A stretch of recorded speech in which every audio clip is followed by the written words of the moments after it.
Son of Man is to be betrayed into human hands, and they will kill him. And 3 days after being killed, he will rise again. But they did not understand what he was saying, and were afraid to ask him. Then they came to Capernaum, and when he was in the house, he asked them, "What were you arguing about on the way?" But they were silent, for on the way they had argued with one another who was the greatest. He sat down, called the 12, and said to them, "Whoever wants to be first must be last of all, and servant of all." Then he took a little child and put it among them, and taking it in his arms, he said to them, "Whoever welcomes one such child in my name welcomes me. And whoever welcomes me welcomes not me, but the one who sent me." The Gospel of the Lord. Praise to you, Lord Christ.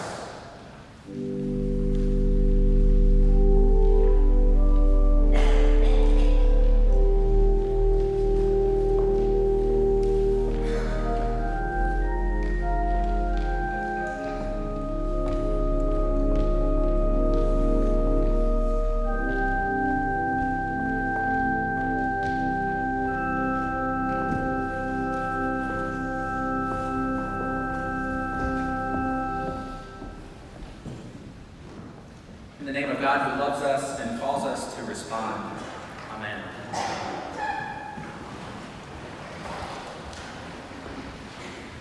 You may have heard about the ancient dispute going on for over a millennia about the proper place of people and where they live. Particularly in Italy, there came a time when there were Catholic Christians there and Jews living there, and the Catholic Christians wanted to have the Jews go back to Jerusalem and tell them that that was their land. And so they got together, and the Pope was going to come, and the Jews sent out a learned rabbi. And it just so happened that the Jewish rabbi spoke Yiddish and didn't know Italian or Latin. And the Pope, who knew Latin and Italian, didn't know Yiddish. And so they agreed that they would have to have a silent debate. So the Pope comes out and the rabbi comes out.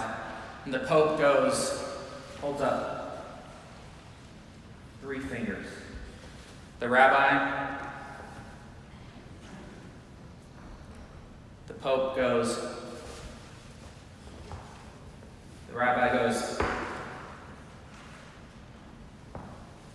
Pope takes out the bread and the wine.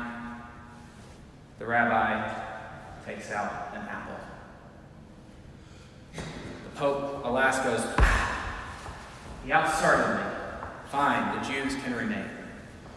So later he was gathering with his cardinals, and they wanted to know what had happened. How did it go? Well, they're going to stay. The rabbi outsmarted me. He was very smart. I held up 3 fingers.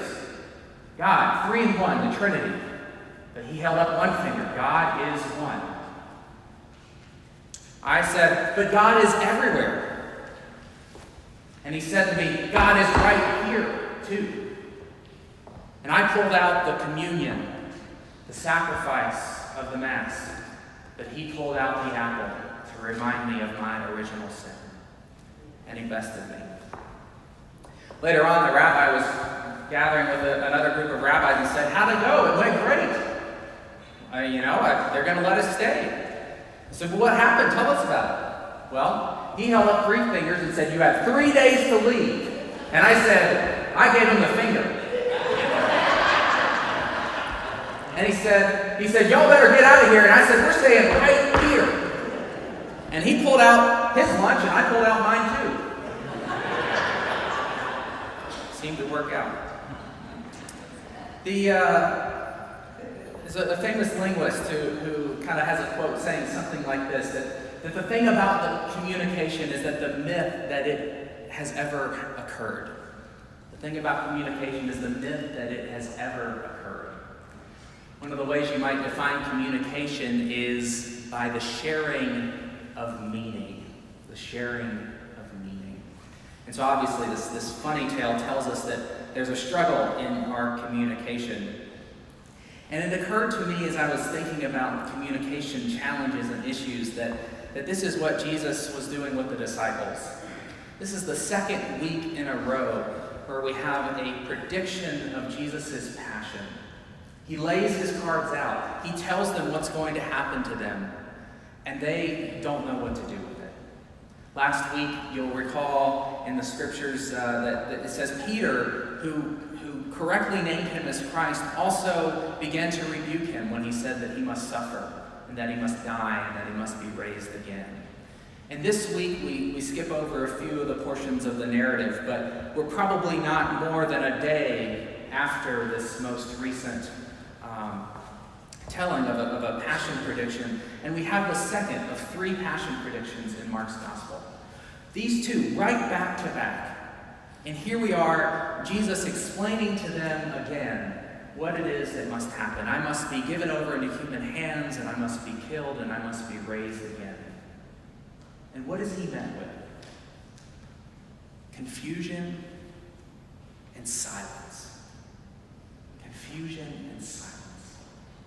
Now, it's easy for us to come in and go, well, of course, that's the order, right? I remember Jesus suffers, and then at some point they do the thing with the crown, and then, nail him to the cross or whatever. He finally dies, and he's going to, yeah, that's the story. Yeah, I remember that. Good, Jesus. But for his disciples, this would be like him telling them something completely novel. Sometimes we'll hear, well, maybe they didn't hear that he was going to be raised again. They had no concept of resurrection like that. The closest they had was Elijah that went off into heaven without dying. They have no idea that resurrection could return someone from the dead, and so they were confused. And his communication with them was very difficult. Of course, it's no accident at this point. Always follow those narrative clues. It says that he was taking them back through Galilee as they were traveling through the region of Galilee. And what's on their mind as they're traveling through the region of Galilee are all the fantastic things that have happened. By golly, they left their nets and they followed this miraculous healer. Someone who can cast out demons, who can feed multitudes not once, but has done it twice, yet again. They've been following this person who continually amazes them to the possibility of what God can do, of God's power and might, how it is that they could connect with this somehow. And so we know that whenever there's confusion or uncertainty, there might be silence in the spoken word, but rarely is there silence within. Rarely is there silence within. Do you remember as you were coming back from summer break during the school time, you'd often be asked to write about your summer? Is that, the kind of standard essay? You probably got a Mad Lib for it by now. First we went to enter a relative's name. Second, we had a adjective, time, going, verb at, you probably have some sort of Mad Lib version of this. And I remember coming back from school and kind of being asked to tell about what the best experience was of the summer. The best experience of the summer.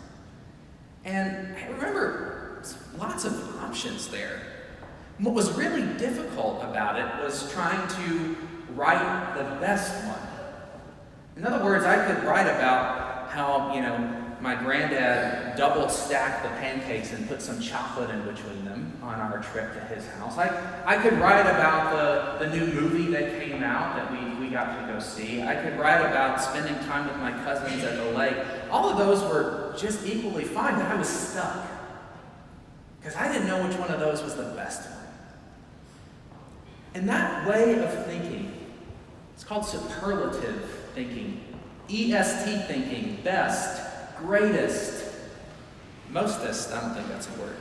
But when you start to think that way, you begin to concern yourself speaking to a prompt or to a situation of uncertainty. And the desire, when you're in that mode, is to pick the best one, the greatest one. And I think that's what was going on with the disciples. They were confused. They didn't understand what Jesus was saying. And so they were trying to figure out among them who was the greatest. Who was the greatest? They had seen all that Jesus had done and began to become in touch with that power that might be within themselves to follow him and to participate in acts of healing and mercy. But Jesus kept talking about this other thing, about losing his life, about giving his life as a ransom for many, about suffering, about death. No. I'm not going to do that uncertainty stuff. I don't really know what you're talking about. Let's come figure out something we can figure out. Let's talk about being and who is the greatest. And in some sense, they are trading one uncertainty, one confusion about who Jesus is and what's going to happen to him, for another uncertainty and argument about who is the greatest.